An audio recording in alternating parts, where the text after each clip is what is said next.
Good evening, and welcome to the Song of Urania, a podcast about the history of astronomy from antiquity to the present, with new episodes every full moon, most of the time. My name is Joe Antonini.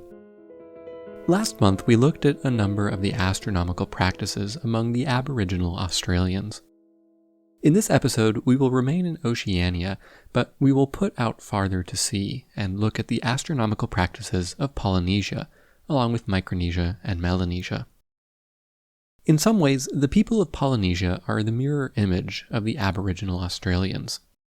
The Aboriginal Australians largely inhabited a single landmass, the Australian continent, with the important exceptions of Tasmania and a number of islands in the north.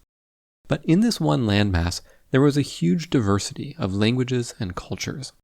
I mentioned in the last episode that there were some 30 separate language families, which is really quite incredible when you consider that in Eurasia, a single language family, the Indo-European language family, stretches from India all the way through Iran to Armenia, Russia, Poland, Greece, Germany, France, Spain, and Portugal, with many other countries besides. The huge diversity of languages in Australia came about from the relative isolation of Aboriginal Australians for tens of thousands of years. And in this time, the Aboriginal Australians learned how to traverse large distances across inhospitable terrain. By contrast, the Polynesians spread out over a far larger area, around 6% of the Earth's surface, but all share the same language family. One archaeoastronomer named William Liller visited Easter Island once and was surprised to find that an elder there reported that he was able to understand the Samoans he encountered without any need for a translator. And whereas the Aboriginal Australians had inhabited their continent for tens of thousands of years, parts of Polynesia were inhabited relatively recently. Hawaii was settled around a millennium ago, or possibly a little earlier, and the Maori first settled in New Zealand less than 700 years ago. Like the Aboriginal Australians, the Polynesians had to learn how to traverse vast distances across an inhospitable environment, but in their case, they had to learn how to travel over open sea rather than land. Well, before we get into the astronomy, we will, as always, start with the geography. With the Polynesians, the connection between their astronomy and the geography is straightforward. Since the region consists of some 1,000 islands scattered across a vast area of the Pacific Ocean, Polynesian culture naturally centered around seafaring, and Polynesian astronomy was developed largely in service of their seafaring needs. Now, I've been saying Polynesia for simplicity, but actually much of what I'll be talking about in this episode also applies to Micronesia and Melanesia. The fact that these regions all have different names suggests that there are hard and fast boundaries between them, but in reality it's more of a convenient way to subdivide the region rather than a set of mutually exclusive cultures. Cultural practices between the three regions all bleed into each other, and if you were traveling from one island to the next, you'd be hard-pressed to pinpoint where exactly Micronesia ended and Polynesia began. Well, the whole region more or less owes its existence to the so-called Ring of Fire. Almost the entire Pacific Ocean sits on top of a single gigantic continental plate, called appropriately enough, the Pacific Plate. All around its edges, its interactions with neighboring tectonic plates causes a great deal of geological activity. Where I sit, recording this podcast in Los Angeles, California, the Pacific Plate to my west is slowly moving southeast with respect to the North American plate that I am on top of, forming the San Andreas Fault. This fault line has caused no shortage of big earthquakes for us Californians, and in fact we're overdue for the big one now. Hopefully it comes after I finish with this series so that it doesn't interrupt the podcast schedule for all of you listeners. The Pacific Plate continues up northwest along the North American coast, and then curves around under Alaska. It's thanks to its actions up there that you have the Aleutian Islands, that chain of volcanically active islands in the southwest of Alaska. Then the Pacific Plate moves down south, butting up against Japan, where its motion is responsible for the major earthquakes that country sees. Then it moves south, right up to New Guinea, where it starts to move southeast. Then it swings southward, passing through New Zealand. To the west is the Australian Plate, and at many points the Pacific Plate is subducting under the Australian Plate, and the interaction between these two tectonic plates has created mountain ranges. But because the Pacific plate is so low, being under a huge amount of water, what we actually see is not an impressive mountain range, but an archipelago of islands. The main exception to this is the island chain of Hawaii, which sits pretty well near the center of the Pacific plate. This island chain was created by what is called a hotspot in geology, a place where, for whatever reason, the mantle happens to rise up through the crust to create a volcano. In fact, Hawaii gets its characteristic arc of islands to the northwest due to the fact that the Pacific plate is moving to the northwest over this hotspot. Over the course of millions of years, magma would emerge through the hotspot to form a volcanic island. But over time, tectonic motion would move this island to the northwest so that it wasn't over the hotspot anymore. Then the activity of the hotspot would create a new volcanic island, and the process would continue again. Over time, the older islands to the northwest would erode away, and so the chain has a characteristic pattern where the largest island is the one that's currently over the hotspot and contains an active volcano. And then the islands get smaller and less volcanically active as you move to the northwest. The shape of the island chain essentially traces the motion of the Pacific plate over the last 30 million years or so. Well, following the border of the Pacific plate down south along its western edge, we run into an area known as Micronesia. Micronesia extends just to the east of the Philippines and to the north of New Guinea, and as its name implies, it consists mostly of small islands. There are 4 main archipelagos in Micronesia: the Caroline Islands, which extend east-west, the Mariana Islands, which extend north-south, the Marshall Islands in the northeast, and the Gilbert Islands in the southeast. To the south of Micronesia is Melanesia, which extends from New Guinea to the south and east. Here, the main archipelagos are the Solomon Islands, which extend south and east of New Guinea, New Caledonia in the south, and Fiji in the east. Melanesia gets its name from the fact that 19th century anthropologists perceived that the peoples in Melanesia had darker skin than in Micronesia or Polynesia, but in both Micronesia and Melanesia there's quite a diversity of ethnicities and languages. Polynesia, by contrast, is relatively homogeneous ethnically and linguistically, which is due to the fact that the islands of Polynesia were settled much more recently. Polynesia is traditionally bounded by the so-called Polynesian Triangle, which stretches from New Zealand in the southwest up to Hawaii in the north and Easter Island far in the east. In addition to these 3 corners, one of the most important archipelagos was Tonga, which sits at the western border of Polynesia with Melanesia. To the north of Tonga, closer to the point where Polynesia, Melanesia, and Micronesia meet, is Samoa. And near the center of the Polynesian Triangle are the Cook Islands and the Society Islands, of which Tahiti is the most important. Now, we generally speak of the Polynesian Triangle because all of the islands of Polynesia fall within this triangle between Hawaii, Easter Island, and New Zealand when you plot them on a map.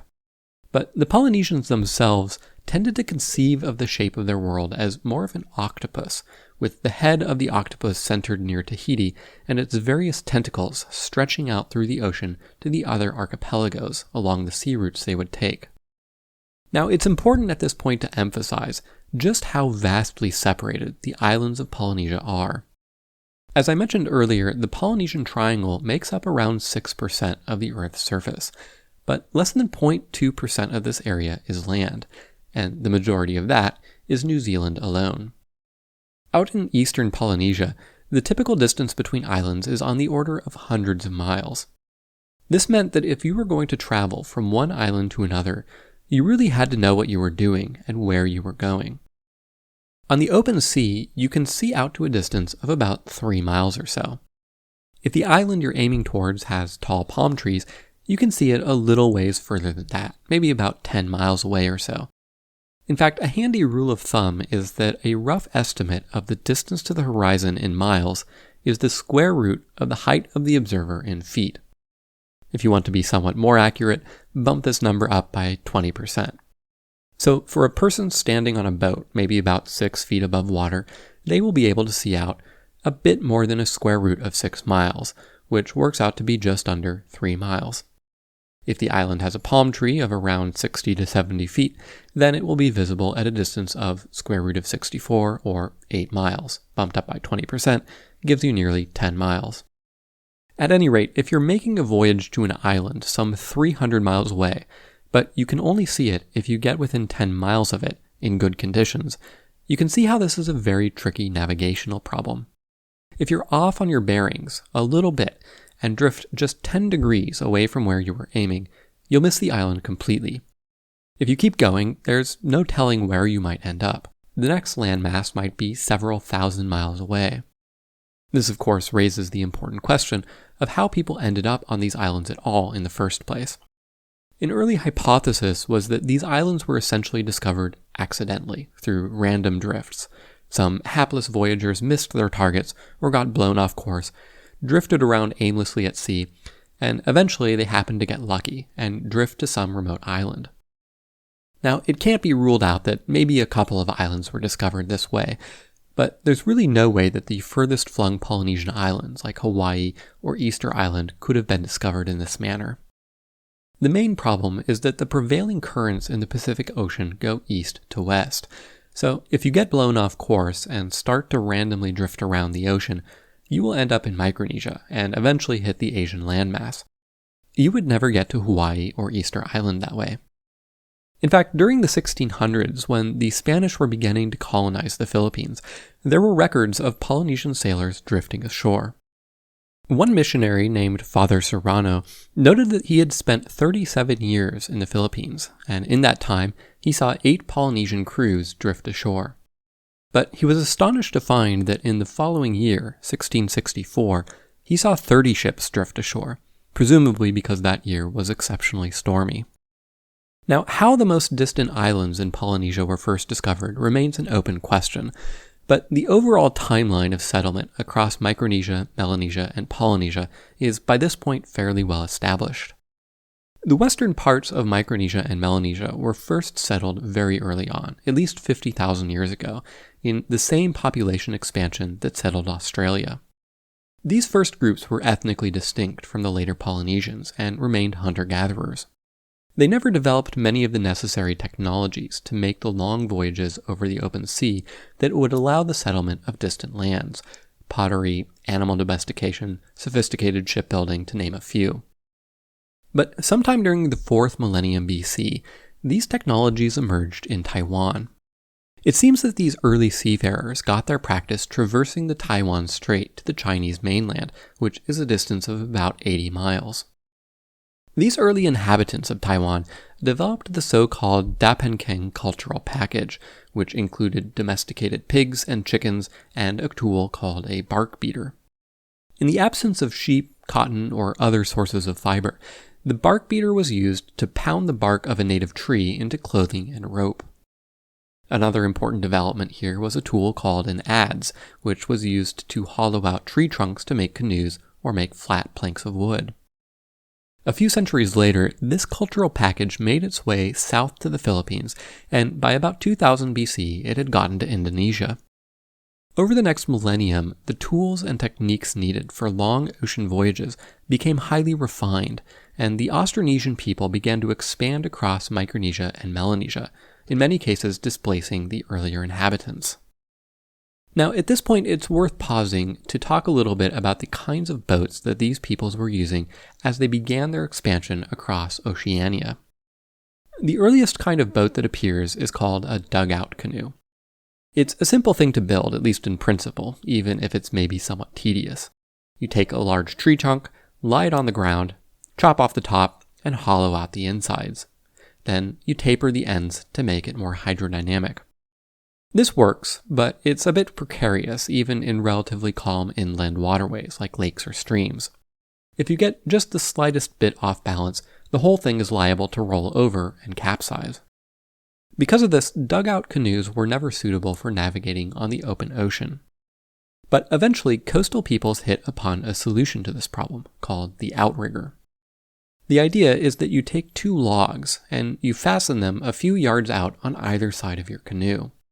This makes the boat far more stable. If it starts to roll in one direction, the outrigger in that direction will start to submerge, and the buoyancy force will keep it from sinking too far, and the canoe won't capsize. The development of double outrigger canoes is what made it possible for the Austronesian people of Taiwan to travel to mainland China, and later south to the Philippines and beyond.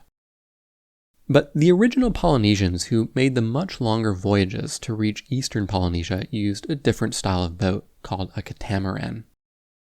Whether the catamaran evolved from the double outrigger boats or evolved separately is still a matter of debate, but the principle is similar. It just solves the stability problem in a slightly different way. Instead of lashing two outriggers to either side of the canoe, a catamaran just takes two identical canoes and lashes them together, usually separated by a few yards. This has the same effect of greatly increasing the stability of the boat over a single-hulled canoe, and these boats are stable enough to sail across the open ocean. One of the advantages that the catamaran style had over the double outrigger was just that there was a lot more space in the boat, so you could carry more people and supplies. Obviously, a boat that consists of two canoes instead of one has twice as much space in the canoes. But on top of this, the lashing between the two canoes was done in such a way that there was a flat platform between the two, so this could carry even more crew. Oftentimes, this platform had a little hut built on it to protect against the elements. Now, the crafts that the Polynesians used to travel to remote islands on the Pacific are usually referred to as canoes, but that nomenclature does them something of a disservice. When you hear the word canoe, you think of a little wooden boat that seats a couple of people who paddle out onto a lake or something. But the Polynesian catamarans were in an entirely different class. These boats were typically around 50 to 75 feet in length and supported a crew of 40 to 50 men. The largest boats had crews of 100 men. When Captain Cook, the famed English explorer, first encountered the Polynesians in the 18th century, he was astonished to find that they had boats that were larger than his own. The Polynesian catamarans were also powered by sail, not paddled, so they could travel extremely long distances. Polynesian boats were actually very similar to Scandinavian boats prior to the Vikings. According to the adventurer and sailor David Lewis, who did much of the fieldwork to reconstruct Polynesian navigation techniques, the only substantial differences in construction between Norse boats and Polynesian boats was that Norse boats used leather for their lashings, whereas the Polynesians used senet, and the Polynesian boats were carvel built, whereas the Norse boats were clinker built. In a carvel built boat, the planks of wood that make up the hull are arranged so that they sit right next to each other and make a smooth surface, which makes for a more hydrodynamic boat. In clinker-built boats, the planks overlap with each other, which is less hydrodynamic but sturdier and tends to hold together better in rougher seas. So, at any rate, if you want a description of what a Polynesian boat was like, you could do worse than read the first part of Beowulf. Well, to get back to the origin of the Polynesian people, around 1500 BC, a distinct culture evolved in Melanesia called the Lapita culture. This cultural package included all the technology and skills needed to make long sea voyages, including the boats, the navigation techniques, and everything they would have had to carry on board to settle a new uninhabited island, like crops and domesticated animals. It's at this point where the ancestors of the Polynesians really take off. They start moving eastward across Melanesia, and by 1000 BC, they've reached the western parts of Polynesia. Some of them move north and start to inhabit the easternmost islands of Micronesia by 200 BC. By 500 AD, some of them have moved west past Indonesia, all the way across the Indian Ocean, and have reached Madagascar. By 700 AD, the easternmost islands like Tahiti have been discovered and settled. By around 1000 AD, Polynesians had traveled around 2,000 miles north to discover and settle Hawaii, and around 1300 AD, they had traveled a similar distance southwest to discover and settle New Zealand. Even though the people in these farther flung islands later became isolated from the archipelagos that they originated from, thanks to this extremely rapid expansion, there simply wasn't enough time for many cultural and linguistic features to diverge tremendously. So there are large similarities in culture and language all across the islands of Polynesia. As an example, on the island of Tonga, the word for the number 1 is taha. Just to the north, in Samoa, it is tasi. all the way across the Pacific. On Easter Island, it is tahi, and in Hawaii, it is kahi. Similarly, on Tonga, the word for two is ua. In Samoa, it is lua. On Easter Island, it is rua. And on Hawaii, it is lua. On Tonga, the word for three is tolu. In Samoa, it is also tolu. On Easter Island, it is toru. And on Hawaii, it is kolu. So while the languages were not generally mutually intelligible, which after all is what defines having different languages, it's also not a surprise that an elder of Easter Island could understand a Samoan with some effort. The similarities between many of these languages might be comparable to the similarities between Portuguese and Spanish. Well, the initial wave of expansion of Polynesians across the Pacific Ocean was not a one-time occurrence. People did not set sail for some distant island and then never return to the place from whence they came. With the exception of the farthest flung islands like Hawaii, New Zealand, and Easter Island, there have always been regular voyages between the various islands throughout Polynesia, Micronesia, and Melanesia. Now, the overall frequency of these voyages waxed and waned with the political conditions, but they never ceased altogether. During certain periods, some islands would make war on other islands, and during these times, voyaging became more dangerous. A particularly notorious period was between 1200 and 1500 AD, when the archipelago of Tonga expanded to conquer much of eastern Micronesia and Melanesia. Times of war were always a precarious time for seafarers, because it was common practice for islanders to kill anyone who showed up on their shores on sight. For the more distant islands like Hawaii and New Zealand, it's believed that after their initial settlement, there was a period during which there were regular journeys between these new lands and the original home in Tahiti. Though by the time of European contact in the 18th century, these extremely long journeys had long since died out. Nevertheless, thanks to this deep culture of frequent voyaging between distant islands across the open sea, the Polynesians developed highly refined navigation techniques. Unfortunately, in understanding them, here we are in a similar situation as we were with Aboriginal Australian astronomy. Prior to European contact, Polynesian culture was illiterate, so navigation techniques were transmitted orally. And furthermore, as with Aboriginal Australian astronomy, this knowledge was considered secret. It was only held by the navigators themselves, and they generally did not willingly yield it up to strange foreigners. So many early European interlocutors tended to come away with a rather poor impression of Polynesian navigation techniques. Nevertheless, even if they seemed to play dumb as to how they knew where to steer their ships, in practice their ability to get from one island to another was formidable.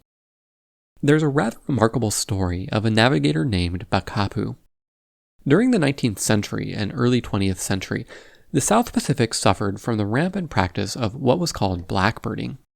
European ships would arrive at some island, and the crew would kidnap a few dozen locals and transport them to some distant land where they would be pressed into slavery. Bakapu was unfortunately one such victim of blackbirding, and was transported from his home in the Reef Islands in Melanesia to Fiji, over 1,000 miles away. But after some period of time on Fiji, he and a companion were able to escape their captors. During their escape, they found a small boat. They stole the boat, and Bakapu then managed to sail the 1,000 miles right back to his home. Well, one important early source we have for Polynesian navigation techniques was the Tahitian navigator Tupaia, who joined James Cook on his first expedition in the South Pacific. Tupaia had been born into a high station on the island of Raiatea, and in addition to becoming a navigator, he was a priest as well.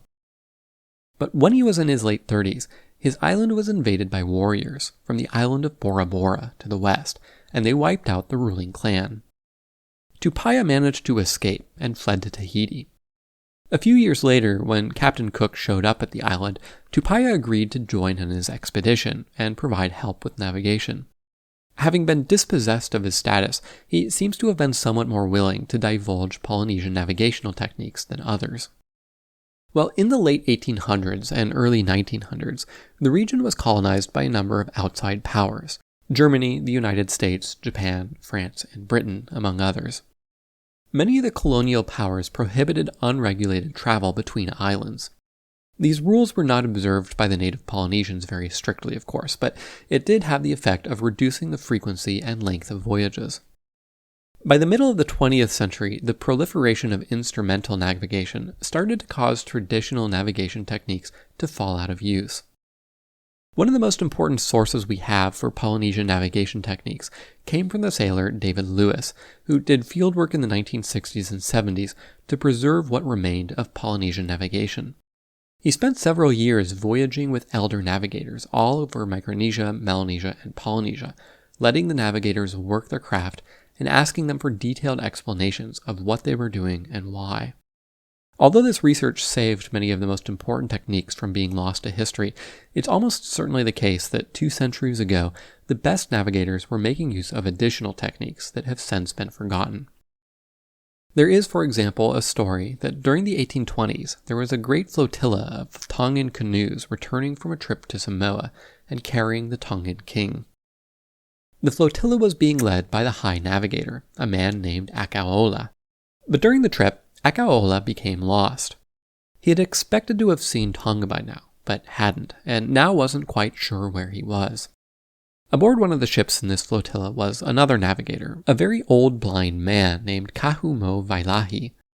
When Akaola confessed that he was lost, the blind navigator dipped his hand into the sea and tasted the water. He then asked his son where a few stars were on the sky, and given that information, he pointed the direction that they should go. And sure enough, the flotilla arrived at Tonga the following day.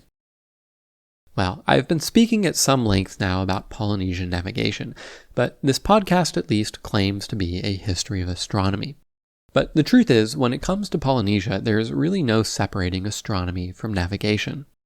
In general, throughout Polynesia, there's no word for astronomer, someone who specializes in studying the heavens. But, of course, that's not to say that no one in Polynesian societies had this expertise. If you wanted to speak to someone who knew the stars, you would instead ask to speak to a navigator. The exception that proves the rule is on New Zealand, where the Maori did have a word for astronomer, but here, oceanic navigation was not nearly as foundational to the culture.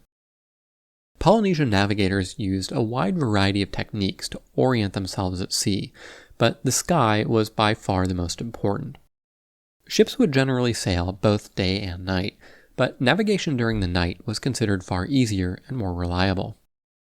Journeys from one island to another would be described in terms of a set of stars used to guide the ship. Although the stars rise at different times of night over the course of the year, at a given latitude, whenever they rise, they always rise at the same azimuth.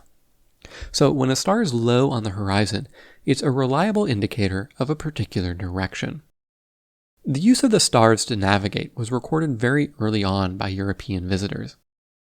One, named Ignacio Andia y Varela, wrote in 1774, quote, "When the night is a clear one, they steer by the stars, and this is the easiest navigation for them, because these being many in number, not only do they note them by the bearings on which the several islands with which they are in touch lie, but also the harbors in them, so that they make straight for the entrance by following the rhumb of the particular star that rises or sets over it.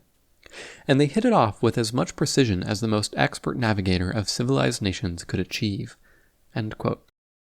Now, this technique was not quite as simple as just orienting the boat towards a star on the horizon. There's a wrinkle, which is that the stars do not remain on the horizon for long. If it's on the eastern horizon, it will inexorably rise higher in the sky, and if it's on the western horizon, it will soon sink. And to make matters worse, at higher latitudes, when the stars do rise or set, they don't do so vertically. They rise or set obliquely, so its azimuth changes as it sets, and this can be quite a lot due south when you're in the southern hemisphere. So Polynesian navigators had to develop an intuition for just how high a star could rise before it was no longer a good indicator of the bearing. For east-west navigation near the equator, a star could rise some 45 degrees and still be a good indicator of the direction.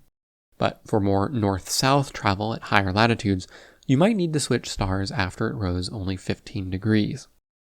Typically, though, a star would be good for 1 to 2 hours, so you would only need between 6 and 12 stars throughout the night. Now, it's important to mention that a course between two islands would be described by a series of stars, but these were not the only stars actually used for navigation. The stars described in the route were just a shorthand. A savvy navigator would know that for each star in the path, there were a dozen other stars at equal declination and which would provide the same bearing. Another wrinkle here is that the stars themselves might not be exactly the right direction to navigate.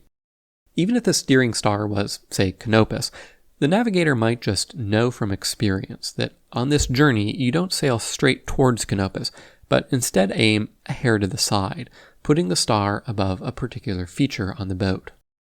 To complicate matters even further, a navigator would have to account for ocean currents. The water in the open sea is in general not stationary. There are large-scale movements of the water. But because all of the water is moving together, it's very hard to detect this motion.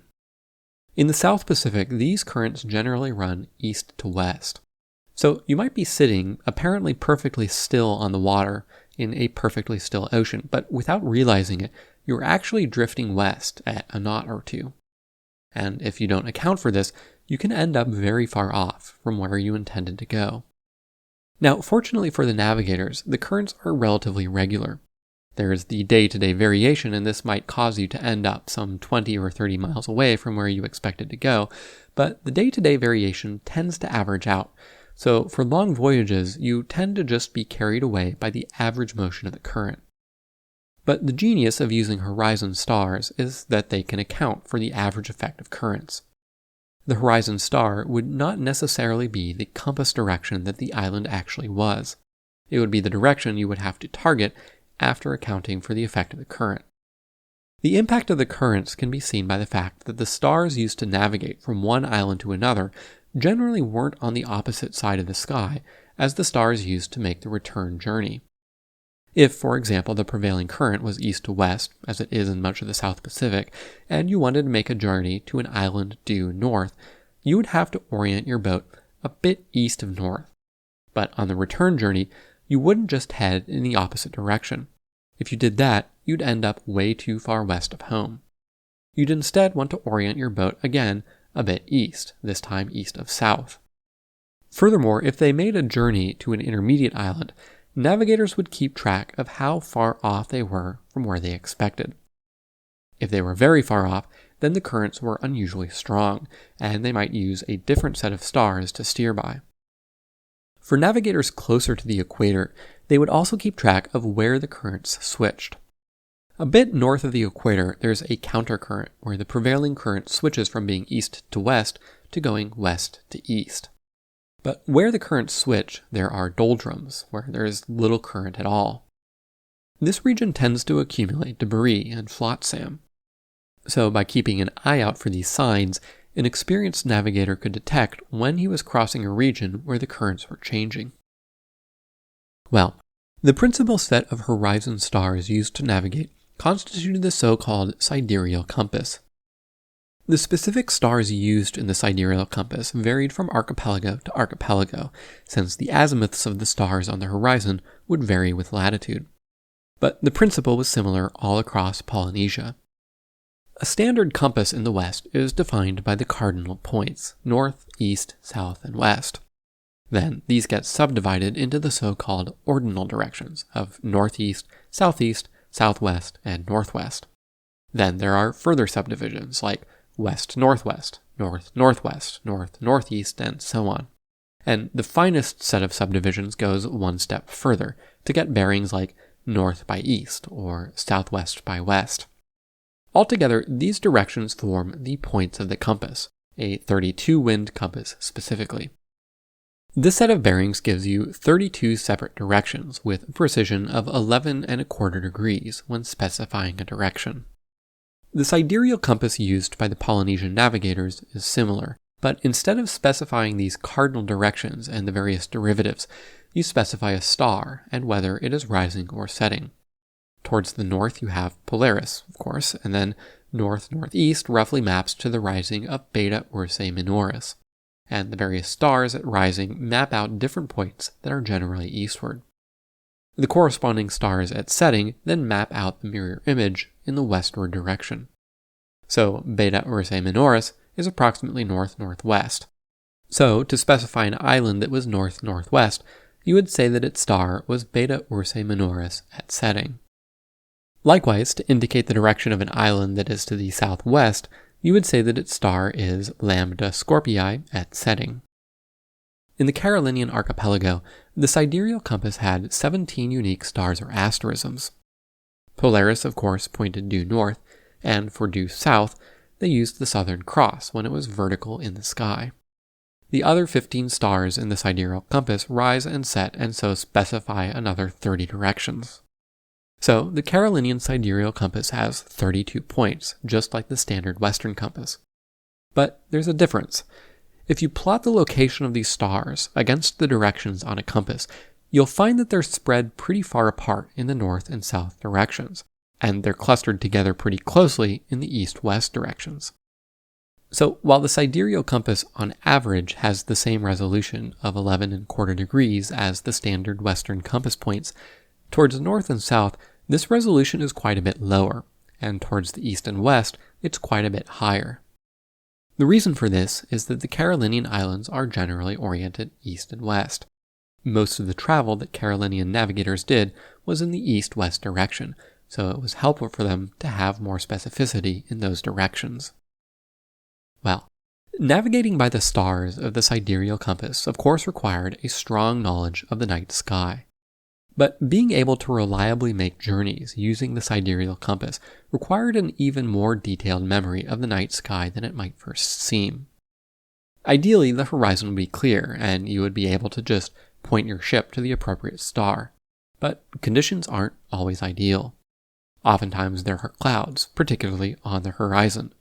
So a navigator would have to be able to look at parts of the sky that aren't covered by clouds and use the stars that were visible to him to figure out the position of the star he was aiming towards. In quite poor conditions, a good navigator would be able to keep his way even if only a small patch of sky with a handful of visible stars opened up every now and again.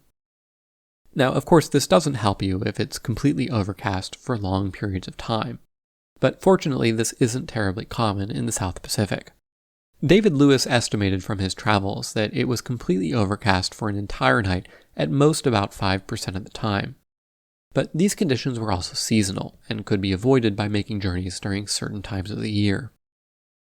Well, the other limitation of the sidereal compass is that it only works half the time.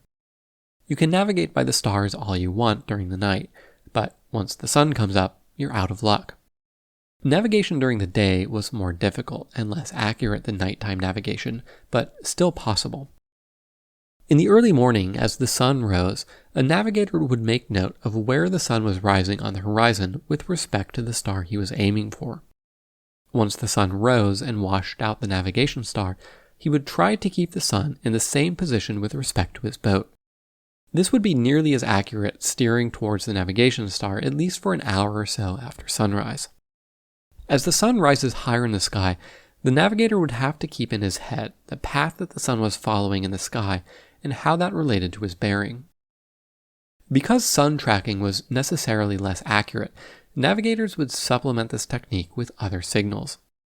The most important of these was orientation by ocean swells. If you imagine yourself out on a boat in the open ocean, you'll probably picture waves lapping up against the boat. But these waves come in two categories. There are surface waves, which are more or less random, and swells. Swells are much lower frequency waves with a period of, say, 10 to 30 seconds and a wavelength of dozens to hundreds of meters. If you've ever been out on a deep sea boat, it's the ocean swells that cause the very slow up and down motion of the boat, which tend to make people feel seasick. Now, generally speaking, the source of waves is from the wind. As the wind blows across the surface of the water, it imparts some momentum to the water, starting a wave. In fact, this is the principal mechanism by which heat gets transferred from the atmosphere into the ocean. Now, locally, the winds can be kind of random. They blow this way and that, and so locally there are waves going every which way. But if you zoom out, the winds on average start to be more consistent. The average motion of these trade winds adds up, and the waves they produce reinforce each other and produce ocean swells. Because the swells originate from these relatively stable trade wind patterns, the ocean swell patterns are relatively stable as well. They tend to come from the same direction with a particular period and amplitude. A savvy navigator can observe the direction that the swells are coming from to determine his orientation. Now, in practice, this is a lot harder than it might sound in the abstract. The swells are very slow, so this is not something that you observe with your eyes. Across Micronesia and Polynesia, navigators describe swells as something that's felt, not seen. When a boy is training to become a navigator, his mentors will have him get out of the boat and float out in the ocean so that he can feel the swells periodically move him up and down. On the boat, the swell will rock the boat differently depending on the angle at which it impinges on the boat, and from these differences in rocking, the navigator can estimate his bearing. But to make this even more difficult, there isn't just one swell at a time. There are typically at least 3 separate swells, and sometimes as many as 5 in a location, all arriving from different directions. But the different swells have different periods and amplitudes. In some cases, a navigator will lie down flat on the boat and close his eyes to feel the various swells hitting the boat. With time, he could sort them all out and identify them by their period, amplitude, and direction. There are also reports that some navigators found that they could best sense the direction of the swells by the feeling it caused in their testicles. At any rate, between a combination of tracking the sun and feeling the ocean's swells, a navigator could roughly maintain his bearing during the daylight hours as well. Well, with the stars of the sidereal compass and the various techniques for daylight navigation, a navigator had a variety of tools to ensure that he was heading in the right direction. But this is only half the equation in wayfinding. You have to go in the right direction, of course, but you also need to go the right distance. Generally for this purpose, a navigator would use dead reckoning. They would know how many days a particular journey would take under typical conditions, and then they'd estimate how they were comparing against this typical journey. If they felt they were traveling more slowly than usual, they'd assume that they were behind by some amount. And if the winds were in their favor, they'd estimate that they were ahead. Now, dead reckoning can be notoriously unreliable, so navigators had to avail themselves of as many clues as they could to assess their progress through the waters. After all, when you're on the open sea, there are very few clues as to where you are. The ocean looks the same in every direction, and no matter how much or little you travel, the ocean still pretty much looks the same. So one of the most important techniques that navigators would use to track their progress along a journey was purely mental, and was called the system of ATACs. An ATAC is an intermediate reference island that a navigator would track along the course of a journey. A typical journey would be broken into segments of around 60 to 100 miles in length. Each segment would be governed by an ATAC. The idea was that the navigator would have a mental map in his head of all of the islands in a region. As he was traveling from one island to another, he would know that as he made this journey, he would pass by some third island off in the distance, say to his left-hand side. This island wouldn't actually be visible to him, but he knew that it was there. When he started out on his journey, he would mentally note the bearing of his destination and the bearing of the reference island, the ATAC. The destination would be the direction of some star on the horizon, and the ATAC would be in the direction of another star on the horizon. As he traveled towards his destination would remain under its same star, at least until it rose too high in the sky and had to be switched out with some other star.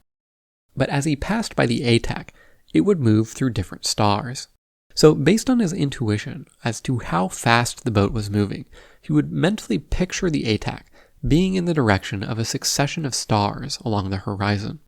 Finally, he knew what star the ATAC would appear under at his destination, so when he pictured the ATAC being under that star, he knew he had traveled approximately the right distance, and that the destination island should be nearby. Now, in this process, the ATAC was never visible to him. In fact, in some cases, the ATAC is not visible at all. Some ATACs were reefs and were entirely underwater. But the ability to mentally track where the origin, destination, and ATAC was over the course of a journey helped the navigator to mentally triangulate his position. One of the fundamental skills that was taught to any boy learning to navigate was to be able to be on a boat and immediately point in the direction of any given island or landmark. This system was also used to help with tacking. Now, probably a lot of us have an intuition that the way a sailboat works is you put up a sail, and then the wind blows on the sail and pushes your boat forward along with the wind. Then maybe you use the rudder to steer a little bit this way and that. But what if you want to go in the direction that the wind is blowing? Naively, you would think that this should not be possible. You just have to wait until the winds change. But the sail of a sailboat can actually work rather like the wing of an airplane.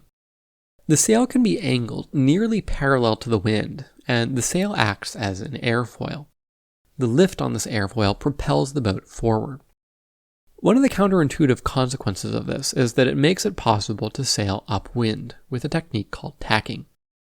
The idea is that you can use the wind to sail in a direction that is, say, 45 degrees away from upwind. So you do this for a little ways, and then you turn around and you do the same thing going back, again going about 45 degrees away from upwind.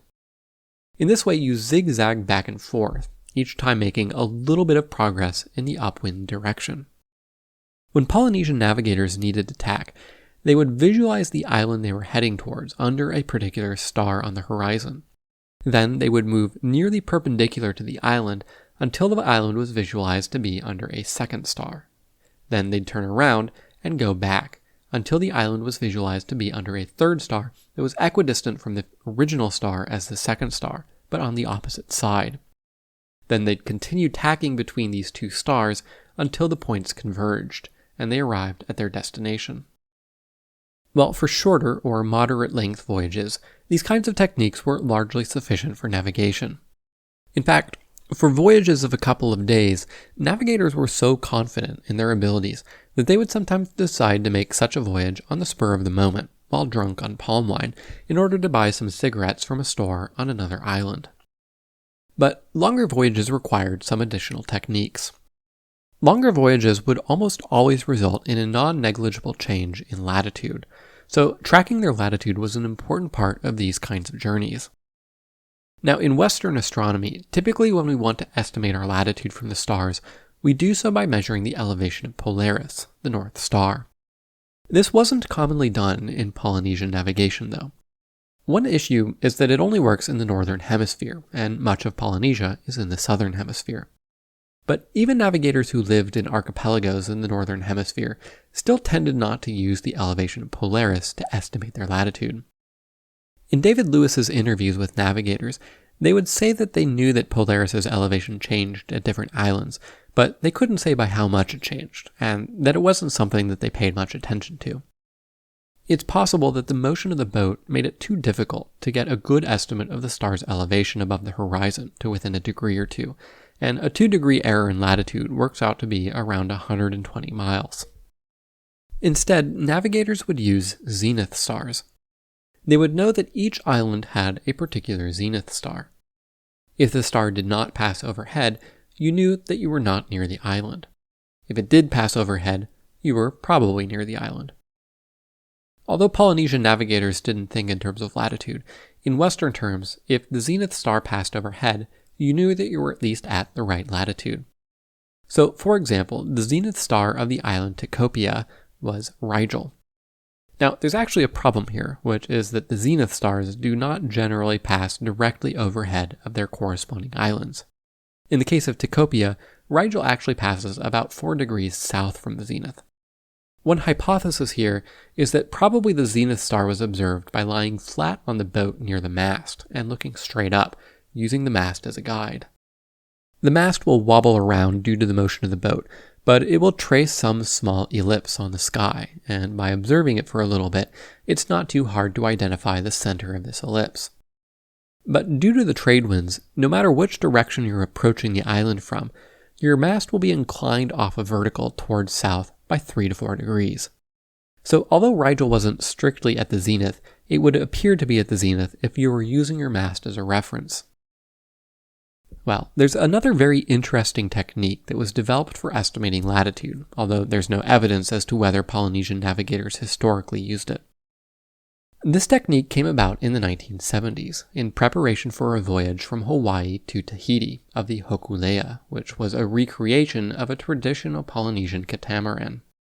The navigator for this voyage was a Hawaiian man named Nainoa Thompson, and to practice for the voyage, he did hundreds of dry runs in a planetarium until he developed an intimate knowledge of the sky along every step of the journey. In an earlier voyage at sea, he had noticed that when he was near Tahiti, Vega and Rigel would rise at the same time. At other latitudes, they would rise at separate times, either Vega before Rigel or Rigel before Vega. In general, two stars will only rise simultaneously at a single latitude. If you see the two stars rise together, this is a very easy to observe measure of your latitude, even if you're on a boat that's rocking all about in the sea. So during his dry runs in the planetarium, he identified multiple pairs of these stars that rose simultaneously at particular latitudes. Then, by watching out for these stars and tracking whether one rose before the other at the same time or after each other, he was able to track his latitude extremely precisely. Well, even with this smorgasbord of techniques to estimate your position, if your journey is of moderate length, it's still hard to come within eyesight of your target. As I mentioned earlier, this would require you to end up within about 10 miles of your target. For a journey of 300 miles, this means that you could drift away from your target by no more than 2 degrees or so. So navigators used other techniques to tell if land was close, even if it wasn't visible. I won't go into these techniques in too much detail since they weren't astronomical in nature, but one of the most important of these was to observe birds. Now you had to know what you were doing to use birds to determine whether land is near, and if so, how far away it was. Not all birds are useful for this purpose. Some birds are pelagic and take long migratory paths over the ocean, periodically stopping to hunt fish. You can be way out in the middle of the Pacific Ocean and still see these birds, so their presence doesn't really tell you anything. But other bird species are land-based, and if you see them, you can assume that you're likely to be near land.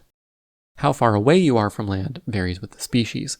Some will venture out only 10 miles or so. Others might go as far as 30 miles. But again, you have to be careful when using them to figure out the direction of the land. When you see them flying overhead, they're unlikely to be indicative of anything. During the daytime, they hunt out at sea and will fly around more or less randomly, so you have to wait until dusk when they fly back to land to determine which direction the island is in. Another important technique is, again, to use the ocean swells. Out in the open sea, the swells are basically plane waves, but if there's an island present, it will affect the wave dynamics. There will be reflection off of the island back in the direction that the swells came from, and on the other side of the island, the waves will be refracted. The effect of this is that an observant navigator can feel the changes in the swells due to the reflection and refraction of the island, and because the reflected and refracted waves feel different, the navigator is usually able to tell which side of the island he is on with respect to the swells. The last category of land signs are atmospheric. Land will reflect light from the sun back up into the atmosphere differently from the ocean.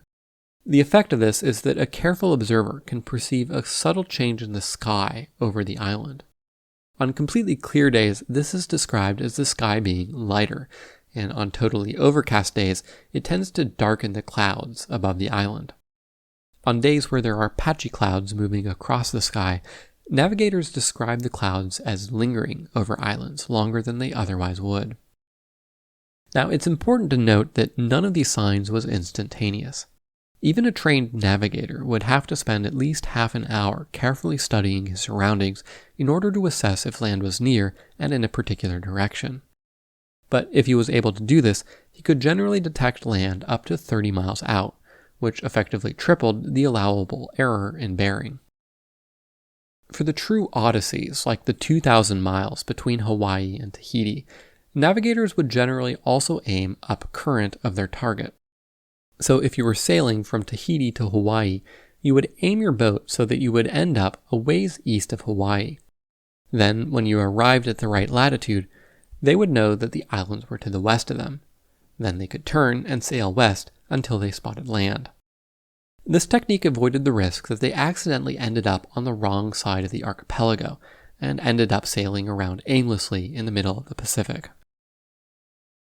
Well, in practical terms, astronomy in Polynesian society was by far most important for navigation, and so I've spent the bulk of this episode talking about how they used astronomy to solve the very challenging navigational problems they had. But of course, like every society, they also had creation stories. So I thought I would end this episode with a brief overview of the cosmogony and cosmology of the Hawaiians. Like other pre-literate societies, ideas about the origin and structure of the universe were passed down orally. The most important source we have is a 2009 poetic chant called the Kumulipo, which literally translates to beginning in the darkness of night. The Kumulipo was closely associated with the royal family, since in addition to describing the creation of the universe, it described the genealogy of the royal family.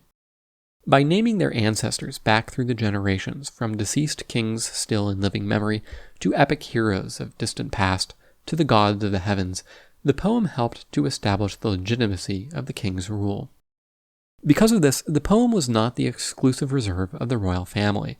It was ritually chanted by priests and other men of high status at certain times of the year. The beginning of the poem describes the creation of the universe.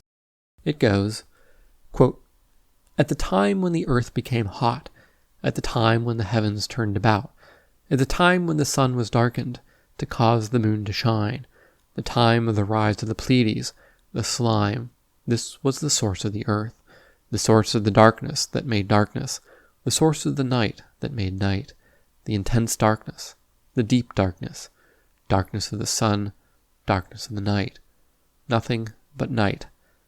The night gave birth. Born was Kumulipo in the night, a male. Born was Poele in the night, a female." End quote.